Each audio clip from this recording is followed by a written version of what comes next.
नमस्कार। आज की क्लास में एमएससी फाइनल के सभी विद्यार्थियों का स्वागत है। हमारी 4th यूनिट चल रही है photochemistry. Quantum field last time पढ़ चुके हैं। आज का टॉपिक है मॉलिक्यूलर एक्साइटेशन। जब मॉलिक्यूल किसी भी लाइट को एब्जॉर्ब करता है, यूवी लाइट को, यूवी रेडिएशन को, तो मॉलिक्यूल एक्साइटेड हो जाता है। अर्थात मॉलिक्यूल के जो बॉन्डिंग मॉलिक्यूलर ऑर्बिटल्स में इलेक्ट्रॉन है वो एक्साइटेड होके एंटी बॉन्डिंग मॉलिक्यूलर ऑर्बिटल में चले जाते हैं। और वहां पे भी यदि जो एक्साइटेड इलेक्ट्रॉन गया है उसका स्पिन यदि अकॉर्डिंग टू सेम है दूसरे इलेक्ट्रॉन के, तो वो ट्रिपलेट स्टेट, और अगर उसके विपरीत है तो वो सिंगलेट स्टेट। इस प्रकार ये देखें कि molecule absorb light radiation and get excited. In this process bonding molecular orbital electron excited into anti bonding molecular orbitals. And 4 types electronic transition आकर sigma to sigma star transition, pi to pi star transition, n to sigma star transition और n to pi star transition. These two transition is forbidden transition. First is sigma to pi star and second is pi star pi to sigma star. ये जो दोनों transition है वो forbidden होते हैं due to symmetry. इनकी symmetry allow नहीं करती कि ये ट्रांजिशन संपन्न हो। Atomic orbital linearly combined with each other and produce molecular orbital. Number of atomic orbital which participate in mixing are equal to the number of molecular orbital produced. जितने molecular orbital उतने ही बनेंगे जितने atomic orbital उसमें भाग ले रहे हैं। Molecular orbital produced from addition method are known as bonding molecular orbital, which has lower energy. जो bonding molecular orbital है उसकी एनर्जी लोअर होती है, इसलिए और उनका फॉर्मेशन एडिशन मेथड से होता है। और जो एंटी बॉन्डिंग मोलिकुलर ऑर्बिटल है उनका जो फॉर्मेशन है वो सब्सट्रैक्शन मेथड से होता है, और इनकी जो एनर्जी है वो मोलिकुलर ऑर्बिटल से, जो एटॉमिक ऑर्बिटल है उनसे ज्यादा होती है। टाइप ऑफ ट्रांजिशन 4 टाइप्स मैंने बता चुका हूं मैं। फर्स्ट है sigma to sigma star transition जो कि एल्केन में प्रदर्शित हो रहा है। सेकंड है pi to pi star transition जो कि एल्कीन और एल्काइन में है। थर्ड है n to pi star transition जो कि अल्कोहल, एमीन और हेलो एल्कीन्स में है। और फोर्थ है n to pi star transition जो कि कार्बोनिल कंपाउंड में है। और इनको डीपली अपन ने सेकेंड ईयर में पढ़ा भी है। देखते हैं इनका एनर्जी ऑर्डर है वो। सबसे ज्यादा एनर्जी मैंने आपको बता दिया था डायग्रामेटिकली भी कि सबसे ज्यादा एनर्जी डिफरेंस इन दोनों में है सिग्मा टू सिग्मा स्टार, और उसके बाद में एन टू सिग्मा स्टार, उसके बाद में पाई टू पाई स्टार, और सबसे कम एनर्जी गैप है n to pi star transition या इन मॉलिक्यूलर ऑर्बिटल्स में। तो ये एनर्जी ऑर्डर है इनका, डिक्रीजिंग एनर्जी ऑर्डर। लेकिन कार्बोनिल कंपाउंड में देखें तो कार्बोनिल कंपाउंड में 2 डिफरेंस है यहाँ। पहला देखो, जनरली एनर्जी ऑर्डर ये होता है कि एन टू पाई स्टार की एनर्जी मोर होती है किसी पाई टू पाई स्टार से। लेकिन कार्बोनिल कंपाउंड में देखें यहाँ पाई टू पाई स्टार की जो एनर्जी है वो एन टू सिग्मा स्टार से ज्यादा होती है। Because of pi to pi star and n to pi star belong to UV visible region. क्योंकि ये ट्रांजिशन तभी संपन्न हो सकता है जब ये कंपाउंड या ऐसे कंपाउंड जिनमें पाई इलेक्ट्रॉन भी है और एन इलेक्ट्रॉन भी है, यदि वो यूवी और विजिबल रीजन को एब्जॉर्ब करते हैं रेडिएशन को, तो ही ये ट्रांजिशन संपन्न होते हैं। नेक्स्ट टॉपिक है अपना energy transfer. It is also called a photosensitisation. Photochemistry में देखें कि कुछ कंपाउंड ऐसे होते हैं जो यूवी रेडिएशन की उपस्थिति में उनकी रिएक्शन संपन्न नहीं होती, लेकिन उन रिएक्शंस को संपन्न करने के लिए कुछ कंपाउंड उनमें मिला दिया जाता है जो कि वो कंपाउंड उस यूवी रेडिएशन को एब्जॉर्ब करके ट्रांसफर करता है किसको, रिएक्टेंट मॉलिक्यूल को, और वो रिएक्टेंट मॉलिक्यूल प्रोडक्ट में परिवर्तित होता है। इस पूरी क्रिया को कहते हैं फोटोसिंथेसाइजेशन। जैसे क्लोरोफॉर्म की उपस्थिति में प्रकाश संश्लेषण फोटोसिंथेसिस की रिएक्शन संपन्न होती है पौधों के द्वारा।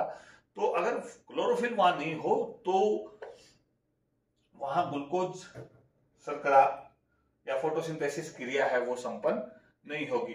Because of UV radiation direct ही वो एब्जॉर्ब नहीं कर पाएगा। लेकिन कौन? कार्बन डाइऑक्साइड और जल। लेकिन यदि वहां हम क्लोरोफिल लें तो क्लोरोफिल पहले यूवी रेडिएशन को एब्जॉर्ब करेगा और वो क्लोरोफिल जो यूवी रेडिएशन है उस रेडिएशन को ट्रांसफर करेगा किसको? वाटर मॉलिक्यूल को। और वाटर मॉलिक्यूल एक्साइटेड स्टेट में आके, ट्रिपलेट स्टेट में आके फिर CO2 के साथ क्रिया करेगा। इस प्रकार हम यहां देखें तो वो जो क्लोरोफिल है वो फोटोसिंथेसाइजर कहलाता है। और ये क्रिया क्या कहलाई? फोटोसिंथेसाइजेशन। तो इसी क्रम में हम देखते हैं the species which can both absorb and transfer radiation energy, दोनों काम कर रहा है, एब्जॉर्ब भी कर रहा है और ट्रांसफर भी कर रहा है। For activation of reactant molecule is called photosensitiser and this phenomena is called photosensitisation. It is the indirect method to produce triplet state of highly inefficient molecule because they cannot be produced triplet state by light irradiation. ऐसे molecule जिनको हम direct अगर UV radiation दे तो वो triplet state अर्थात excited state में नहीं आएंगे, वो ट्रिपलेट स्टेट नहीं देंगे। लेकिन ये जो मेथड है फोटोसिंथेसाइजेशन वो इनडायरेक्ट मेथड है। इसमें ट्रिपलेट स्टेट प्राप्त हो जाती है कौन से मॉलिक्यूल में? जो रिएक्टिव नहीं है, जो कि यूवी के या रेडिएशन के प्रति रिएक्टिव नहीं है। It is important phenomena in photochemical reaction. कौन सा? Photosensitisation. Photosensitisation triplet energy transfer take place. इसमें मेन वो ट्रिपलेट एनर्जी ट्रांसफर ही होता है। Energy transfer take place from one excited molecule जो कि डोनर कहला रहा है टू ग्राउंड स्टेट मॉलिक्यूल जो एक्सेप्टर कहला रहा है, अर्थात डोनर से एक्सेप्टर पर एनर्जी ट्रांसफर हो रही है। Thus, photosensitization is a very important route for the production of triplet excited state in organic molecule, in which the efficiency of ISC is low or zero. जिनमें efficiency ISC की बहुत ही कम है, उनमें ये फोटोसिंथेसाइजर की उपस्थिति में अभिक्रिया संपन्न होती है। मैकेनिज्म को दर्शाएं तो ये देखो, यहाँ ये फोटोसेंसिटाइजर है जिसकी ग्राउंड स्टेट है। जैसे इसने यूवी रेडिएशन एब्जॉर्ब किया तो ये सिंगलेट एक्साइटेड स्टेट में आ गया। फिर इसी कंपाउंड के एनर्जी ट्रांसफर हुई कहाँ? ट्रिपलेट स्टेट में, और ये ISC प्रोसेस के द्वारा सिंगलेट से ट्रिपलेट स्टेट में आ गया। अब ये ट्रिपलेट स्टेट से ग्राउंड स्टेट में ना आकर फोटोसिंथेसाइजर ये एनर्जी को ट्रांसफर कर दिया इसने रिएक्टेंट मॉलिक्यूल को, और रिएक्टेंट मॉलिक्यूल को जैसे ही एनर्जी को ट्रांसफर किया ये रिएक्टेंट मॉलिक्यूल किस में चला गया? ट्रिपलेट स्टेट में। और ट्रिपलेट स्टेट में पहुंचने के बाद रिएक्टेंट मॉलिक्यूल किस में कन्वर्ट हो गया? प्रोडक्ट में। वो अपन ने कई रिएक्शन मैकेनिज्म में देख चुके हैं। Thus, a molecule in excited state कौन सी हो सकती है? सिंगलेट स्टेट भी हो सकती है और ट्रिपलेट स्टेट भी हो सकती है। Transfer its excess energy to another molecule. This process is called photosensitization or energy transfer. The excited molecule जो donor है thus drop to ground state while other molecule, दूसरे molecule A जो कि acceptor है becomes excited, और इस प्रकार जो reactant molecule है वो excited हो गया। देखो इधर D है, ये donor है, और excited है, ये acceptor के साथ क्रिया की तो ये डोनर तो ग्राउंड स्टेट में आ गया और ये एक्सेप्टर एक्साइटेड स्टेट में चला गया। अर्थात इसकी रिएक्शन कैसे संपन्न हो रही है? सबसे पहले डोनर ने यूवी रेडिएशन एब्जॉर्ब किया और एक्साइटेड स्टेट में आया, और ये एक्साइटेड स्टेट कौन सी थी? सिंगलेट। ये सिंगलेट ISC इंटरसिस्टम क्रॉसिंग के द्वारा ट्रिपलेट स्टेट में परिवर्तित हो गई, और ये ट्रिपलेट स्टेट फिर एक्सेप्टर के साथ क्रिया करके एक्सेप्टर को इसने ट्रिपलेट स्टेट में कन्वर्ट कर दिया, और ये डोनर है वो अपने ग्राउंड स्टेट में आ गया। इसके बाद ये जो ट्रिपलेट स्टेट है डोनर की, ये ट्रिपलेट एक्सेप्टर स्टेट दे देगी, और ये ट्रिपलेट एनर्जी ट्रांसफर हुआ। इस प्रकार डी जो मॉलिक्यूल है वो तो फोटो सेंसिटाइजर है, ट्रिपलेट स्टेट जो एक्सेप्टर की है वो प्रोडक्ट है, और ट्रिपलेट स्टेट जो डोनर की है वो भी प्रोडक्ट है। लेकिन अगर वो बन के रह गया तो इसका मतलब रिएक्शन रुक गई, क्वांचिंग हो गया वहां। अगर 3D यानी ट्रिपलेट स्टेट डोनर की बनके ही रह गई, आगे अभिक्रिया नहीं बढ़ी, तो ये रिएक्शन संपन्न नहीं होगी, अर्थात यहाँ जो डोनर है वो एनर्जी ट्रांसफर के रूप में कार्य नहीं करेगा। इसी को प्रक्रम को डायग्रामेटिकली इस प्रकार दर्शा रहे हैं। ये डोनर का ग्राउंड स्टेट है, ये डोनर की एक्साइटेड स्टेट है, सिंगलेट यहां से यहां तक गया, उसके बाद में ये एनर्जी को यहां दिया और इसने ट्रिपलेट, ये डोनर की ट्रिपलेट स्टेट आ गई। ये ट्रिपलेट स्टेट यहां से ग्राउंड स्टेट में ना आकर ये एक्सेप्टर के द्वारा एनर्जी ग्रहण कर ली गई और एक्सेप्टर ट्रिपलेट स्टेट में कन्वर्ट हो गया। इस प्रकार हम देखें सिंपल एग्जांपल, क्लोरोफिल का मैंने एग्जांपल बता दिया था आपका। फोटोसिंथेसिस में क्लोरोफिल है वो फोटोसेंसिटाइजर का कार्य करता है। कैसे? सबसे पहले क्लोरोफिल यूवी रेडिएशन को एब्जॉर्ब करके एक्साइटेड स्टेट में आ गया। इसके बाद में ये एक्साइटेड क्लोरोफिल वाटर के साथ क्रिया करके वाटर को एक्साइटेड कर दिया और ये खुद ग्राउंड स्टेट में आ जाता है। ये एक्साइटेड जो वाटर है वो CO2 के साथ क्रिया करके कार्बोहाइड्रेट बना लेता है। इन लेबोरेटरी में देखें हम, लेबोरेटरी में मरकरी और कैडमियम जो मेटल है वो बेस्ट परफॉर्म एज ए फोटोसेंसिटाइजर की रिएक्शंस हैं, जो मरकरी और कैडमियम की एज ए फोटोसेंसिटाइजर के रूप में हम काम में लेते हैं। Carbonyl compound are act as a efficient ISC species. For example देखें हम ब्यूटाडाइन को लें तो ब्यूटाडाइन को यूवी रेडिएशन की उपस्थिति में कोई अभिक्रिया नहीं होगी। लेकिन यदि हम बेंजोफिनोन की उपस्थिति में ब्यूटाडाइन के साथ क्रिया करवाएं, किसकी? यूवी रेडिएशन की, तो सबसे पहले बेंजोफिनोन सिंगलेट एक्साइटेड स्टेट में आएगा, फिर बेंजोफिनोन ट्रिपलेट एक्साइटेड स्टेट में आएगा, उसके बाद ये ब्यूटाडाइन के साथ क्रिया करके ब्यूटाडाइन को ट्रिपलेट स्टेट में कन्वर्ट कर देगा और उसके बाद में प्रोडक्ट फॉर्मेशन होगा। एग्जांपल्स देखें हम, यहाँ ब्यूटाडाइन यूवी रेडिएशन की उपस्थिति में या तो साइक्लोब्यूटेन बनाएगा या बाइसाइक्लोब्यूटेन कंपाउंड बनाएगा।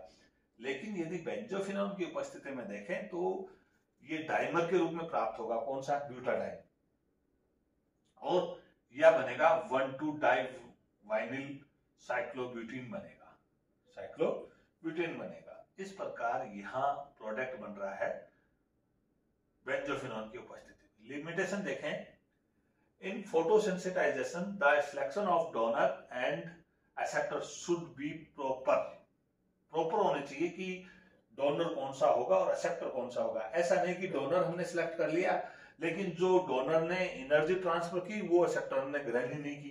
तो इस प्रकार हम किसी भी पर्टिकुलर रिएक्शन के लिए डोनर और एक्सेप्टर दोनों ही प्रॉपर चुनेंगे। Second, the energy of triplet state of donor should be larger. हमेशा डोनर की जो ट्रिपलेट स्टेट की एनर्जी है वो ज्यादा होनी चाहिए, किससे? एक्सेप्टर के ट्रिपलेट स्टेट से, तो ही एनर्जी ट्रांसफर होगा, नहीं तो संपन्न नहीं होगा। Next, intramolecular photosensitization. एक ही मॉलिक्यूल में फोटोसिंथेसाइजेशन कार्य हो रहा है क्या, देखते हैं।